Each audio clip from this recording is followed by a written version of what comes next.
নমস্কার। নকশি খাতায় আপনাদের সব্বাইকে স্বাগত। কেমন আছেন সকলে? আশা করি শান্তিতে আছেন, সুস্থ আছেন। আজ যে গল্পটি পড়ে শোনাব তার নাম 'চৌধুরানী'। লেখা শ্রদ্ধেয় সাহিত্যিক শ্রী বিভূতিভূষণ বন্দ্যোপাধ্যায়। এই ইতিহাস আজকালকার দিনে শোনাবার মতো বলেই শোনাচ্ছি। যদি লিখে রেখে না দিই, এ কথা কেউ জানতে পারবে না। অনেক লোকের উপকার হবে পড়লে, এই বিশ্বাসেই লেখা। আমার ছেলেবেলাতে গ্রামের ওপাড়ায় রামলাল কাকার হাঁক ডাক ছিল। সমস্ত মালপাড়ার লোকে তাঁর প্রজা। তাঁর মুখের হুকুমে 100 জোয়ান মরদ পুরুষ লাঠি হাতে এগিয়ে আসত। শক্ত হাতে লাঠি না ধরতে পারলে তখনকার দিনে পাড়াগাঁয়ে জমি জমা রাখা যেত না। জমি নিয়ে দাঙ্গা, জমির ফসল লুঠতরাজ, এসব ছিল নিত্য নৈমিত্তিক ঘটনা। রামলাল কাকার প্রথম পক্ষের স্ত্রী আমার মায়ের চেয়ে 3 বছরের বড়। তিনি ছিলেন মায়ের সই। তাকে সইমা বলে ডাকতাম। সইমা লোক ভালো ছিলেন বলে শুনিনি। সারা বাল্যকাল ধরে তার নিজের শাশুড়ির সঙ্গে তার জাহাবাজি ঝগড়ার কথা শুনে এসেছি। শাশুড়িরা বউয়ের উপর অত্যাচার করে, এ কথা বাংলাদেশে সবাই জানে। কিন্তু অত্যাচারিতা অনেক বধূ তখন আমার এই সইমার নামে পুলকিত হয়ে উঠত। এমন এক নিপীড়িতা বধূকেই আমি বলতে শুনেছি ঘাটের পথে, বউ বলতে বউ হলো ওপাড়ার হরির মা, আমরা জন্মেছি ছাগল ভেড়া, শাশুড়িকে কি করে ছেঁচতে হয় তা দেখিয়ে দিয়েছে। তার সঙ্গিনী বললে, কাল নাকি সেজগিন্নির মুখে বউ কেরোসিনের টেমে ছ্যাঁকা দিয়েছে। সেজগিন্নি তাই সহ্যি করে বাপু, আমাদের মতো শাশুড়ি যদি হতো। সহ্যি না করে উপায় কি বলো? যাহাবে যে বউ যে, পেরে না উঠলে সহ্যি করতেই হচ্ছে বই কি। তা ধন্যি বউ বটে, আষাঢ় মাসে 2 দিন খেতেই দিলে না শাশুড়িকে। মুখের জোরে দাঁড়াবে কে সামনে? সেজগিন্নির কর্ম নয়। শাশুড়ির সঙ্গে ঝগড়া করবার সময় রণরঙ্গিনী মূর্তি ধরে। অমন বউ ঘরে ঘরে হলে শাশুড়িরা জব্দ। আমরা পারি নে বাপু, ভয় করে। সেই জন্যেই ঝাঁটা লাথি খাচ্ছি উঠতে বসতে। কাল হয়েছে কি, মুগের ডাল রোদে দেওয়া ছিল, বৃষ্টি এসেছে কখন দেখতে পাইনি। খুকির কাঁথা সেলাই করছি, সে কি গালাগাল! আচ্ছা, গালাগাল দাও না হয় দিলে, কিন্তু বাপ ভাই কি দোষ করলে? তাদের তুলে গালাগাল দেওয়া কেন বলো তো ভাই? বলবো আর কি, নিজেই দুবেলা স্বচক্ষে দেখছি, সকর্ণে শুনছি, হাড় ভাজা ভাজা হয়ে গেল ভাই। এক এক সময় মনে হয় একদিকে বেরিয়ে যাই, আর ভালো লাগে না। সইমা দেখতে শুনতে ভালো ছিলেন, সবাই তাকে সুন্দরী বলতো। তাঁর 5-6টি ছেলে মেয়ে হয়। বড় ছেলেটি বুদ্ধিমান, কিন্তু অবস্থাপন্ন ঘরের ছেলে, বিশেষ লেখাপড়া শেখেনি। অল্প বয়সে জমিদারি সেরেস্তায় নায়েবি কাজে ভর্তি হলো। এই সময় সইমা মারা গেলেন। রামলাল কাকা আবার বিবাহ করলেন। কয়েক বছরের মধ্যে 3-4টি ছেলে মেয়েও হলো। কিছুদিন পরে রামলাল কাকা আবার বিপত্নিক হলেন এবং প্রায় সঙ্গে সঙ্গে আবার বিবাহ করলেন। তৃতীয় পক্ষের স্ত্রীরও 5-6টি ছেলে মেয়ে হলো। মাঝের পক্ষের প্রথম সন্তানের নাম আশালতা, বেশ সুন্দরী মেয়ে। রামলাল কাকা তৃতীয় পক্ষে বিবাহ করবার কিছুদিন পরেই আশালতার ভাই বোনগুলি একে একে মারা গিয়ে বেঁচে রইল কেবল সে নিজে। আশালতার বিয়ে হলো 11 বছর বয়সে এবং সে বিধবা হয়ে বাপের বাড়ি ফিরে এলো। কন্যা বিধবা হয়ে বাড়ি আসার পর থেকে শোকে রামলাল কাকার শরীর ভেঙে পড়ল এবং বছরখানেকের মধ্যে তিনিও ইহলোক থেকে বিদায় গ্রহণ করলেন। এর মুখ্য কারণ কন্যার বৈধব্য নয়, কেননা রামলাল কাকার মৃত্যু হয়েছিল বসন্ত রোগে। ভূমিকা এই পর্যন্ত। এখন আসল কাহিনী শুরু করা যাক। আমাদের এই ইতিহাস প্রধানত আশালতার ইতিহাস। ব্যাপারটি এখন দাঁড়িয়েছে যা, তা এখানে আরেকবার বলি। রামলাল কাকার সংসারে এখন কর্তা হয়ে দাঁড়ালো ওর প্রথম পক্ষের জ্যেষ্ঠ পুত্র শরৎ। শরতের তখন বিয়ে হয়েছে এবং দুটি সন্তানও হয়েছে। শরতের ছোট ভাই সনতও লেখাপড়া শেখেনি, সে গ্রামেই ধানের ব্যবসা করে। প্রথম পক্ষের মেয়েকটের বিবাহ হয়ে গিয়েছে, তারা সকলেই শ্বশুরবাড়ি। রামলাল কাকার তৃতীয় পক্ষের ছেলে মেয়েগুলির বয়স কম। বড়টি ছেলে, তার বয়স এই সময় ৮। রামলাল কাকা সম্পত্তিওয়ালা লোক ছিলেন। বড় ছেলে শরৎ এমন দুষ্ট ফন্দি সব আঁটতে লাগলো যাতে তার নাবালক বৈমাত্র ভাই বোনগুলি সম্পত্তির উপসত্ত্ব থেকে বঞ্চিত হয়। বিমাতার কোনো কথা এ সংসারে খাটে না, তার বয়সও খুব বেশি কিছু নয়। শরৎ জমি মৌরসি বন্দোবস্ত করতে লাগলো মোটা টাকা নিয়ে। পুকুর জমা দিতে লাগলো নিকিরিদের কাছে মোটা টাকা নিয়ে। গোলার ধান বিক্রি করে ফেলতে লাগলো আড়তদারদের কাছে, তাতে পেতে লাগলো মোটা টাকা। গাছের নারকোল সুপুরি বিক্রি করতে লাগলো কলকাতায় যারা মাল চালান দেয় তাদের কাছে। অথচ ওর বিমাতা বা বৈমাত্র ভাই বোনগুলির পরনে কাপড় নেই, স্কুল পাঠশালায় যাবার বন্দোবস্ত নেই।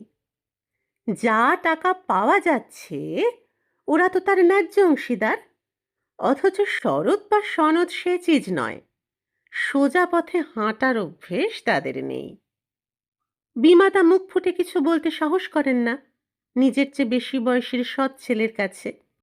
এভাবে অরাজকতা চলল বছর ২। শরতের বিমাতা মুখ বুজে সহ্য করেন। তিনি গরিব ঘরের মেয়ে, যা জোর ছিল এখানে বিধবা হওয়ার সঙ্গে সঙ্গে সেটুকু গিয়েছে। দৌর্দণ্ড প্রতাপ সৎ ছেলেকে কিছু বলতে সাহস করেন না তিনি। নির্জনে চোখের জল ফেলেন। তাঁর ছেলেমেয়েরা বিষয় সম্পত্তির কি বোঝে? মহা আনন্দে লাট্টু ঘোরায় আর ঘুড়ি ওড়ায় পথে পথে মাঠে মাঠে। শীতকাল, সকালবেলা শরৎ এক বাটি মুড়ি খাচ্ছে বসে, এখনই চা খেয়ে যে বেরুবে। আশালতা এসে দূরের গোড়ায় দাঁড়িয়ে বললে, বরদা। শরৎ মুখ তুলে বললে, কি রে? একটা কথা তোমায় বলবো। কি? বল তাড়াতাড়ি, আমার সময় নেই, কাছারিতে বেরোতে হবে এখনই। তুমি বাগদিপাড়ার জমি বন্দোবস্ত করেছ কত টাকায়? কবে? এই যে সেদিন করে এলে, বৌদিদির হাতে টাকা এনে দিলে। কেন, অত খোঁজে তোমার দরকার কি? আশালতা মুখ গম্ভীর করে দাদার সামনে এসে দাঁড়ালো। সুন্দরী মেয়ে, নিরাভরণা বিধবার বেশ, চাপা রাগে ওর মুখ রাঙা হয়ে উঠেছে। বললে, দাদা, আজ আমি যে কথা বলতে এসেছি শোনো। তুমি ওরকম করে বিধু নিধুকে ফাঁকি দিতে পারবে না বলে দিচ্ছি। শরৎ অবাক হয়ে ওর মুখের দিকে চেয়ে রইল। এমন কথা যে আশালতা তাকে বলতে পারে, এটাই সে বিশ্বাস করতে পারছিল না তখনও। অতটুকু মেয়ে আশালতা। পরক্ষণেই রাগে ও বিস্ময়ে তার মুখ দিয়ে কথা বেরুতে গিয়ে আটকে রইল খানিকক্ষণ। যখন কথাটা বেরিয়ে এলো অবশেষে, তা বড় অসংলগ্ন হয়ে পড়ল, তার মানে বোঝা গেল না। কে? জমিকার? টাকা? বিধু-নিধুর ফাঁকি মানে? শোনো দাদা, বিধু-নিধু আছে, ওদের ৩টি বোন আছে, ওদের তুমি দেখো না। মা ভালো মানুষ, তিনি কিছু বলতে পারেন না। ওদের পরনে না আছে কাপড়, না গায়ে একটা জামা। মার একখানা থান, তাই শুকিয়ে নেয়। বিধু বড় হয়েছে, ওকে স্কুলে দিলে না। ওরা সব খাবে কি এরপরে? কি খাবে সে আমি কি জানি? আমারই বা কি দায় পড়েছে বিধুর পড়া নিয়ে মাথা ঘামাবার? বাবা থাকতেই তো আমাকে আর সনদকে পৃথক করে দিয়ে গিয়েছেন। কিন্তু সেসব কথার কি দরকার এখন জিজ্ঞেস করি? তোমার সে সর্দারি করবার দরকার কি? আশালতা দৃঢ় স্বরে বললে, সর্দারি করিনি দাদা, কিন্তু না বলেও আর পারছি নে। মা কিছু বলেন না, কিন্তু এটুকু তো বোঝেন যে বিধু নিধু ফাঁকে পড়ছে। তুমি যে জমি বিলি করলে, বাঁশ ধান বিক্রি করলে, পুকুর জমা দিলে, সে টাকার ভাগ ওরা পাবে না? অথচ ওদের পরনে না আছে কাপড়, না আছে ওদের গায়ে একটা জামা। শরৎ রাগে কাঁপতে কাঁপতে বললে, এত বড় কথা তোর? তুই কথা বলতে আসবার কে শুনি? তোর কি ভাগ আছে বিষয়ের? তোর কোন জোর এখানে খাটবে শুনি? আমার কথা তো একটুও বলিনি দাদা। বিধু নিধুর ভাগ ওদের দাও, মাকে দাও। শৈলবালার বিয়ে দিতে হবে আজ বাদে কাল। সবই যদি বেচে কিনে ফেললে, কাল শৈলর বিয়ে হবে কি দিয়ে? সে ভাবনায় আমার রাত্রিরে ঘুম হচ্ছে না। মা গিয়ে বুঝুন তার মেয়ের বিয়ে কি দিয়ে হবে।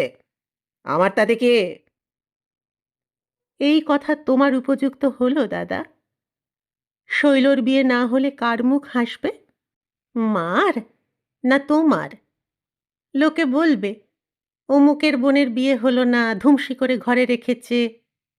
রাগ করো না দাদা, তোমার পায়ে পড়ি। আমার কিছু চাই নে। একবেলা দুটো আলো চালের ভাত, একখানা কাপড়। কিন্তু বিধু নিধুকে স্কুলে দাও। এরপর ওরা করে খাবে কি? তোমারই দোষ দেবে লোকে, আমাকে কেউ বলতে আসবে না। ভেবে দেখো। শরৎ একটা বড় ধাক্কা খেলে এই দিনটিতে। এতদিন তার বিশ্বাস ছিল, সে যখন সংসারের কর্তা, সে যা করবে তাই হবে। অবশ্যই বাবা তাকেও সনদকে পৃথক করে দিয়ে গিয়েছেন, কিন্তু হঠাৎ পরলোক গমন করাতে পাকাপাকি কিছু করে যেতে পারেননি বিষয় আশয়ের। নগদ টাকার দরকার হলেই জমি বিলি, ধান বিক্রি, ইচ্ছা মতো খাজনা আদায় ইত্যাদি করলে বাধা দিচ্ছে কে তাকে? বিমাতা বাধা দিতে সাহস করবেন না, হাবদা গুবদা ভীতু মানুষ। আজ সে দেখলে এমন একজন আছে যে তার আঙ্গুল উঁচিয়েছে ওর ইচ্ছার বিরুদ্ধে, ওর খেয়াল খুশির বিপক্ষে। আর সে কিনা আশালতা, যাকে কাল দত্তমশায়ের পাঠশালাতে হাত ধরে জোর করে নিয়ে গিয়ে বসিয়ে রেখে এসেছে। কেননা ও পাঠশালায় যাবার নামে কেঁদে আড়ষ্ট হয়ে যেত। সেদিন সন্ধ্যাবেলা ছোট ভাই সনদকে ডেকে বললে, আশার কাণ্ড শুনেছিস? কি? ও নাকি আমাকে দেখে নেবে। আমি নাকি বিধু নিধুকে ফাঁকি দিয়ে বিষয় আশয়ের বিলি ব্যবস্থা করছি। ওইটুকু মেয়ের এত বড় আস্পর্ধা! তাই তো। এর একটা বিহিত করতে হবে সনদ। আশার কি জোর খাটে সংসারে? তা বলে দেখো। তুইও বলবি? আমার সঙ্গেই বলবি? বেশ, কালই সকালে বলা যাবে। ওকে তাড়িয়ে তবে আর কাজ। বড্ড বাড় বেড়েছে ও। আমাকে একেবারে অবাক করে দিয়েছে আজ। আমি বলবো এখন বুঝিয়ে। বুঝিয়ে টুঝিয়ে বলার কিছু নেই। ওকে বিদায় করে দেবো কালই। আহ, বেশ। সনদ তখন দিব্যি রাজি হয়ে গেল, কিন্তু সকালে এসে বললে, দাদা, ওই যে কাল বলছিলে আমাকে বলবার কথা না? হ্যাঁ, তা কি? আমিও সব পারবো না। তুমি যা হয় করো। সে হবে না, তোকেও বলতে হবে। আমি ভেবে দেখলাম, ওসব কথার মধ্যে আমার না থাকাই ভালো। তুই আমাকে ভয় করিস না মাকে ভয় করিস? কাউকে ভয় করিনি। মা আমাদের দুজনকেই ভয় করে চলে দাদা, সে তুমি জানো। মা সাতেও নেই পাঁচেও নেই, নিরীহ প্রাণী। তাকে আবার ভয় করবার কি আছে? তবে তুই কেন বলবি না আশাকে? না দাদা, আশা আমাদের কোলপোঁছা বোনটা। ওর মা নেই, বাপ নেই, স্বামী পুত্তুর নেই। আমি ওকে সব কথা বলতে পারবো না। শরৎ মুশকিলে পড়ে গেল। দুই ভাই একযোগে কাজ করলে যে জোর পৌঁছতো সে তো পৌঁছলো না। তার উপর সে দেখলে আশার ব্যাপার নিয়ে বাড়াবাড়ি করতে গেলে সনতের সঙ্গে মনোমালিন্য হওয়া বোধহয় বিচিত্র নয়। সনৎ এত দরদ দেখাবে আশার উপর তা কে জানে? একেবারে গদগদ গোদাবরী, বলিহারি। কিন্তু শরতের এ ধারণা ভুলও বটে, আবার নয়ও বটে। সেদিনই সনৎ আশাকে সিঁড়ির নিচের ঘরে নির্জনে ডেকে বললে, তুই কি বলেছিস দাদাকে? কেন, কি বলবো? চোখ রাঙিয়েছিস শুনলাম। ও মা, মাথা কুটবো তোর সামনে ছোটদা? আমি চোখ রাঙাবো বড়দাকে? আমি ন্যায্য কথা বলেছি। কি কথা শুনি? আশা সব ব্যাপার বললে, বলে কাঁদতে লাগলো। সনৎ বললে, কেঁদে মরছিস কেন তুই? না ছোটদা, তুই বল, আমি কি অন্যায় কথা বলছি? তাই তো। আহা, মার কষ্ট দেখলে বুক ফেটে যায় ছোটদা। তুই বল, বড়দা এতগুলো টাকা পেলেন জমি বিলি করে, জিনিস বিক্রি করে। একটা পয়সা মার হাতে দিয়ে বলেছেন, মা তুমি একাদশীর দিন একটু মিষ্টি কিনে খেও, কি শৈলকে একটা ফ্রক কিনে দিও। আহা, কিছু পরবার নেই ওর। শাড়ির পাড় জুড়ে জুড়ে আমি সেদিন ওর একটা ফ্রক করে দিয়েছি, তবে পরে বাঁচে। কে আছে ছোড়দা ওদের মুখে তাকাবার? মা তো ওই হতগজ। হতগজ না ভালো মানুষ? তার মানেই তাই। তুমি গায়ে আগুন ঢেলে দাও, রাগ কাটবে না। এদিকে বিধু নিধু শৈল ভেসে যাক। তা তুই আমাকে বললি না কেন? আমি দাদাকে বলতাম। তুই ওই একরকম চোরদা, তোর দ্বারা হতো না।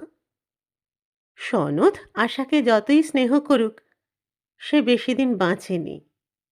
সেই বছর শীতের শেষে নিউমোনিয়া হয়ে 7-8 দিন ভুগে সে মারা গেল। আশা দিন রাত মতির পাশে বসে সেবা করত, সারা দিন নাওয়া খাওয়া ভুলে গিয়ে।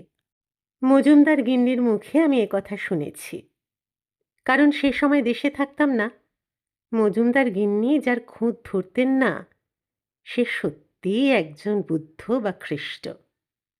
মজুমদার গিন্নি বলেছিলেন, সৎ মায়ের পেটের বোন বটে, কিন্তু নিজের বোন কমই আছে আজকাল যারা অমন করে ভাইয়ের সেবা করে। ওর মুখে এইটুকু কথার মূল্য অনেকখানি। সনতের মৃত্যুর পরে সংসারে শরতের একাধিপত্য দৃঢ়ভাবে প্রতিষ্ঠিত হল। বাধা দেবার আর কেউ রইল না। রামলাল কাকার বিষয় সম্পত্তির মধ্যে যা ছিল ভালো, যে জমার খাজনা বিনা মোকদ্দমায় সহজে আদায় হয়, যে পুকুরে মাছ বাড়ে এবং বেশি দামে নিকিরিদের কাছে বিক্রি হয়, যে আমন ধানের ক্ষেতে জল বাঁধে সকলের আগে এবং জল শুকোয় সকলের শেষে, এক কথায় দুধের সরটুকু শরৎ গ্রাস করতে উদ্যত হলো। আবার আশালতাকে গিয়ে দাঁড়াতে হলো ওর কাছে। শরৎ চিৎকার করে রেগে তক্তপোষ চাপড়ে কথা বলে, আশা ধীরভাবে মৃদু স্বরে কথা বলে। শরৎ দিন দিন বিস্মিত হচ্ছে। কে জানতো আশা এই মানুষ? বিধু নিধুকে নিয়ে গিয়ে শরতের সামনে দাঁড় করিয়ে সেদিন বললে, ছেলে দুটো যা একেবারে বয়ে গেল, এরা করে খাবে কি? এদের উপায় কি করছো বড়দা? আমি কি উপায় করব? তুমি এখন ওদের গার্জেন হয়েছ, তুমি করো। আমি তোমার পায়ের জুতোর তলা বড়দা, আমায় অমন কথা বলো না। তোমাকে আর মিষ্টি কথা শোনাতে হবে না আমাকে, যাও এখান থেকে। এদের উপায় কি করবে করো বড়দা, পায়ে পড়ি তোমার। মাইনে দেবে কে? তুমি। কেন আমি দেব? আমার? শরতের উত্তরের বাকি অংশটুকু ছাপার উপযুক্ত নয়। আশা চুপ করে থেকে বললে, তোমার পায়ে পড়ি দাদা, এদের লেখাপড়ার হিল্লে করো, বাঁদর হয়ে গেল একেবারে। তবে তো আমার। শরতের সবটুকু উত্তর ছাপবার পুনরায় অযোগ্য হল। আশালতা পরদিন নিজে কোথা থেকে টাকা জোগাড় করে বিধু নিধুকে 2 মাইল দূরবর্তী সোনাখালী বাক্সার মাইনর স্কুলে ভর্তি করে দিল। ছেলে দুটো বধ হয়ে গিয়েছিল। নিজে জোর করে ওদের স্কুলে পাঠিয়ে দিত, নিজে সকালে বিকেলে পড়তে বসাতো। আশা নিজে লেখাপড়া জানতো সামান্যই। গ্রামের অমর্ত্য গুরুমশায়ের পাঠশালায় বাংলা সরল পাঠ 3য় ভাগ পর্যন্ত। কিন্তু নিজের চেষ্টাতে সে অনেক শিখেছিল। ওর মামার বাড়ি ছিল কলকাতার কাছে এড়েঁদ। মা বেঁচে থাকতে সেখানে গিয়ে 2-3 মাস থাকতো। এড়েঁদ থেকে একবার মামিমার সঙ্গে দক্ষিণেশ্বর গিয়েছিল। রামকৃষ্ণ পরমহংসের কথা শুনেছিল। আমি অন্তত ওর কাছে একখানা কথামৃত দেখেছি। আশা রামায়ণ মহাভারত পড়ত, গীতা দুবেলা পড়ত, কবিতা কিছু কিছু পড়ত। সৎমাকে বলতো, নিধু খুব বুদ্ধিমান মা, ও পড়লে মানুষ হবে। মা বলতো, বিধুকে কেমন দেখলি? বুদ্ধি নেই এর মতো, তবে কিছু হবেই। তুই চেষ্টা কর, হয়ে যাবে। আশা যেন উঠে পড়ে লেগে গেল নিধুকে মানুষ করতে। শয়নে স্বপনে ওর এই এক ভাবনা। নিধুর এতটুকু বেচাল দেখলে নিজে শাসন করে, কড়া পাহারায় পড়াশুনো করায়। একদিন স্কুল কামাই করলে ভাত দেওয়া বন্ধ করে দেয়। অথচ আশা আর বিধু নিধুর বয়সের তফাৎ খুব বেশি নয়, 8 বছরের কি 10 বছরের। পাড়ার লোকে বলতো, ওদের মা আর ওদের কি করে? আশা ওদের দিদিকে দিদি, মাকে মা। শরৎ চেষ্টা ত্রুটি করেনি ওদের সম্পত্তি ফাঁকি দেবার। আশা না থাকলে ওরা পথের ফকির হতো, এ কথার কোনো ভুল নেই। শরৎ অত্যন্ত কুচরিত্রের লোক, মদ এবং আনুষাঙ্গিক সব কিছুই তার ছিল। একবার মদ খেয়ে বিধুকে ডেকে বললে, বিধু, এই কাগজখানাতে একটা সই দিতে বল মাকে। বিধু একে বড়দাকে ভয় করে, তার উপরে মাতাল অবস্থায় বড়দা অধিকতর ভয়ের কারণ ভালোই জানে সে। সুতরাং বিনা বাক্য ব্যয় সে কাগজখানা মায়ের কাছ থেকে সই করিয়ে নিয়ে এসে দিলে। শরৎ চলে গেল। এর 10 পরে আশা নাইতে গিয়ে দেখলে ওদের ঘাটের ধারের বাগানে 7-8 জন লোকের জটলা। 5 জন কাঠুরে গাছ কাটছে, 2 জন লোক দাঁড়িয়ে লোক খাটাচ্ছে। আশার সঙ্গে ছিল গোয়ালপাড়ার কালী গোয়ালিনী। সে কালীকে বললে, পিসি, গিয়ে জিজ্ঞেস করো তো ওরা গাছ কাটছে কেন? কালী জিজ্ঞেস করে এসে বললে, মা ঠাকরুন, ওনারা বললে শরৎবাবু এ বাগানের গাছ বিক্রি করেছে আমাদের কাছে। সে কি কথা? জিজ্ঞেস করে এসো, কত টাকায় বিক্রি করেছে? কালী আবার গেল এবং ফিরে এসে বললে, 300 টাকায় মা ঠাকরুন। আশা তখনই বাড়ি গেল তাড়াতাড়ি স্নান করে। শরতের সঙ্গে কথাটা বলতে শরৎ ধীরভাবে বললে, কেন, তোমায় সব জানাতে হবে নাকি? তুমি বাড়ির কে? মার ভাগ মা সই করে বিক্রি করেছেন, নাবালকদের ওছি হয়ে। কত টাকা দিয়েছ মাকে? সে খোঁজে তোমার দরকার নেই, জিজ্ঞেস করে এসো। তাছাড়া ও বাগানের গাছ কেটে বিক্রি করার কি ক্ষমতা আছে তোমার? 50-60 টাকার ফল বিক্রি হয় বছরে, কেন ও বাগানের গাছ কেটে বিক্রি হবে? মা সই দিয়েছে। তোমার কাছে আমি সে কৈফিয়ত দিতে রাজি নই, যাও তুমি। আশা ছুটে এসে সৎমাকে জিজ্ঞেস করে জানলে কিছুদিন আগে একখানা কাগজে সই দিয়েছিলেন বটে, তবে কি জন্যে তাঁর সই নেওয়া হলো তা জানেন না তিনি। হ্যাঁ, কাল বিকেলে বিধু এসে তাঁর হাতে 30টি টাকা দিয়ে বলেছিল বড়দা দিয়েছে, তিনি বাক্সে তুলে দিয়েছিলেন, এই পর্যন্ত। আশা রেগে বললে, তুমি একটি আস্ত বোকা, সই দিতে বললে অমনি দিলে, আমাকে জিজ্ঞেস করনি কেন? তুমি কি জানো কিসের সই? তুই তখন বারের পুজো দিতে গিয়েছিস পঞ্চানন্দ তলায়, শনিবারের দুপুরে। উম, তাছাড়া উম, শরৎ মদ খেয়ে এসেছিল। বিধু ভয় কেঁদেই বাঁচে না। জানো তো, যমের মতো ভয় করে ওরা শরৎকে। তা তো জানি। এদিকে যে দিব্যি ওদের মাথায় হাত বুলোলো বর্দা। ৩০০ টাকায় বাগান বিক্রি করেছে। তার ১/৩ ১০০ টাকা তুমি পাবে। সেই জায়গায় ৩০টি টাকা ঠেকিয়েছে মোটে। উহ, কি অন্যায় কাজ বর্দার। বোকা বুঝিয়ে দিয়েছে ৩০ টাকা দিয়ে। তুমি জিজ্ঞেস করলে না কেন এ টাকা কিসের? আচ্ছা মা, এত বোকা হলে মানুষ সংসার করতে পারে? বিধু নিধু যখন পথে বসবে তখন মজা টের পাবে কে শুনি, তুমি না আমি? আশা গিয়ে তুমুল ঝগড়া বাঁধালে শরতের সঙ্গে। ফাঁকি দিয়ে গাছগুলো এভাবে জলাঞ্জলি দেওয়া? মায়ের টাকার ভাগই বা দেওয়া হয়েছে কই? শরৎ তাচ্ছিল্যের সুরে বললে, যা যা, যা পারিস তুই করগে। আশা রাঙা মুখে বললে, বর্দা, তুমি এখনো চেনোনি আমায়। বিধু নিধুকে আর ওই বোকাশোকা মাকে ফাঁকি দিতে পারো, কিন্তু আমায় পারবে না। এই চললাম বাগানে, দেখি কার সাধ্যি বাগানের গাছ কেটে নিয়ে যায়। আয় তো বিধু আমার সঙ্গে। এখনো এত অরাজক হয়নি দেশে বর্দা। আশা গিয়ে বাগানে যারা গাছ কাটছিল বিধুকে দিয়ে তাদের বারণ করে পাঠালে।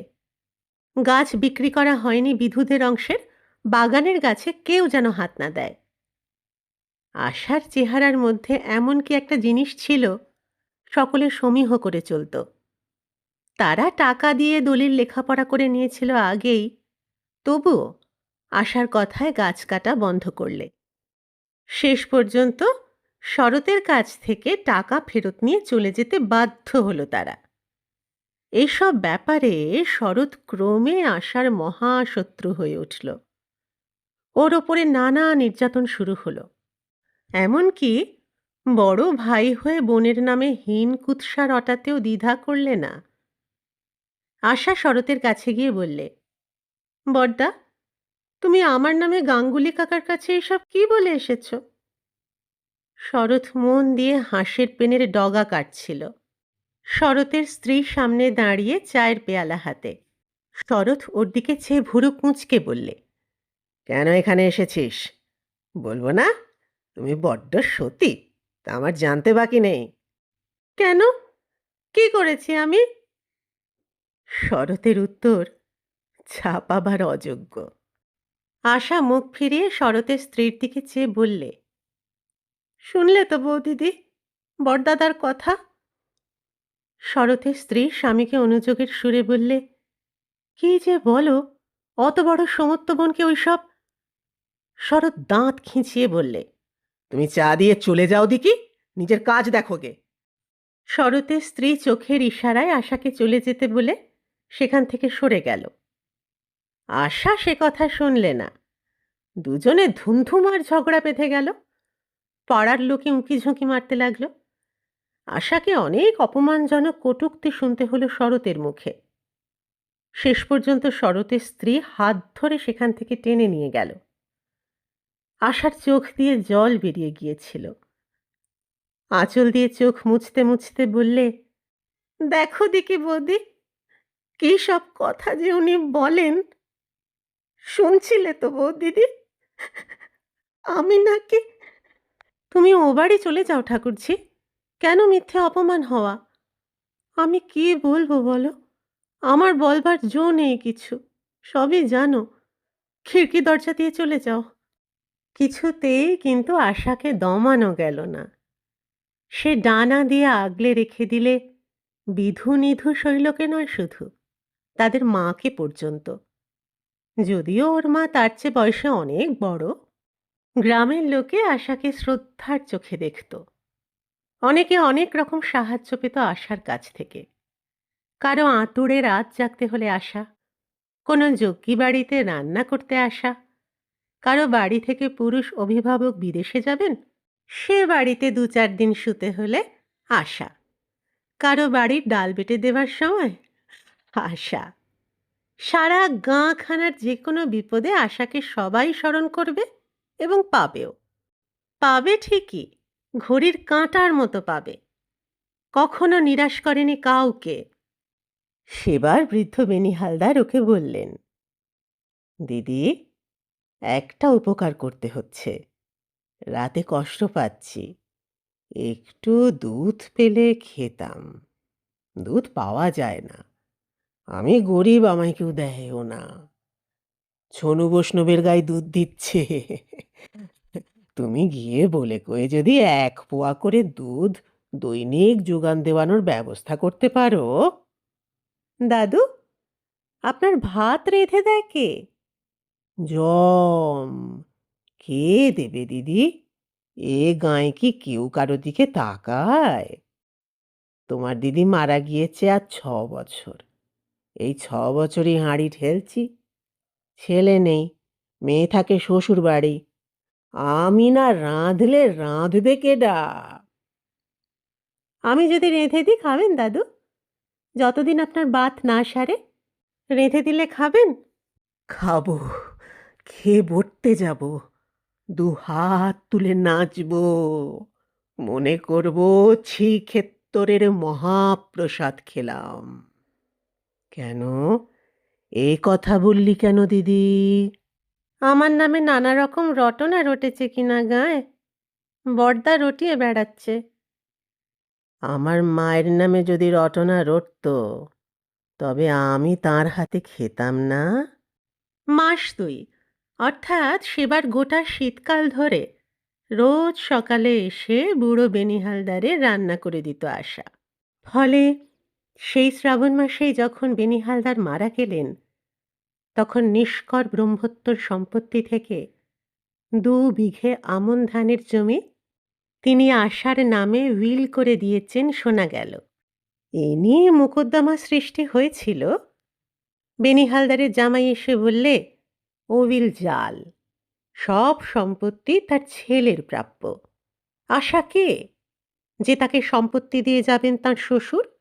শরৎ বেনিহালদারের জামাইয়ের তরফে মোকদ্দমার গোপনে তদবিরও করেছিল, কিন্তু শেষ পর্যন্ত আশার জমি কেউ কেড়ে নিতে পারেনি।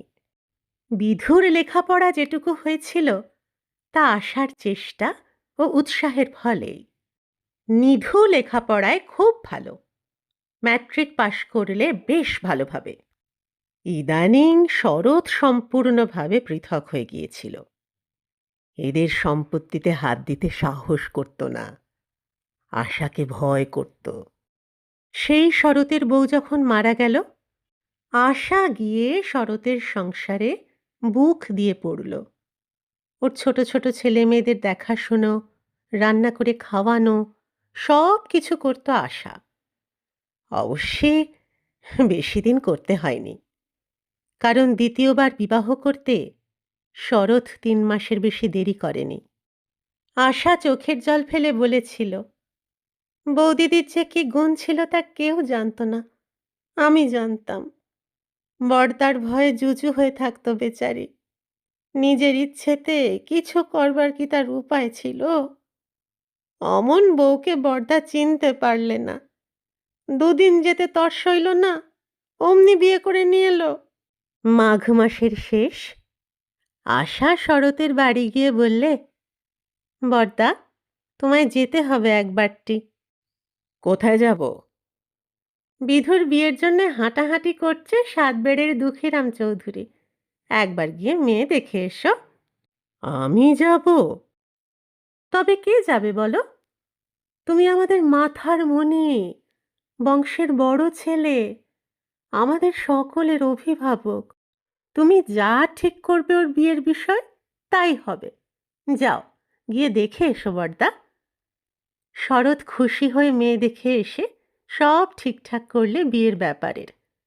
ফাল্গুন মাসে বিধুর বিয়ে হয়ে গেল।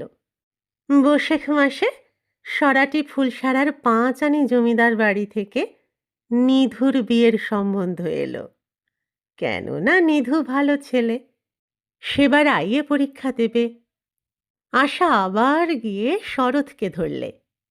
শরৎকে বললে, বড়দা, বিয়ে তুমি দিয়ে দিও যদি মেয়ে ভালো হয়, কিন্তু নিধুকে যেন তাঁরা আরও পড়ান। পয়সা কড়ি আমাদের দিতে হবে না তাঁকে। মেয়ের বাবাকে এই কথাটা বলো বড়দা।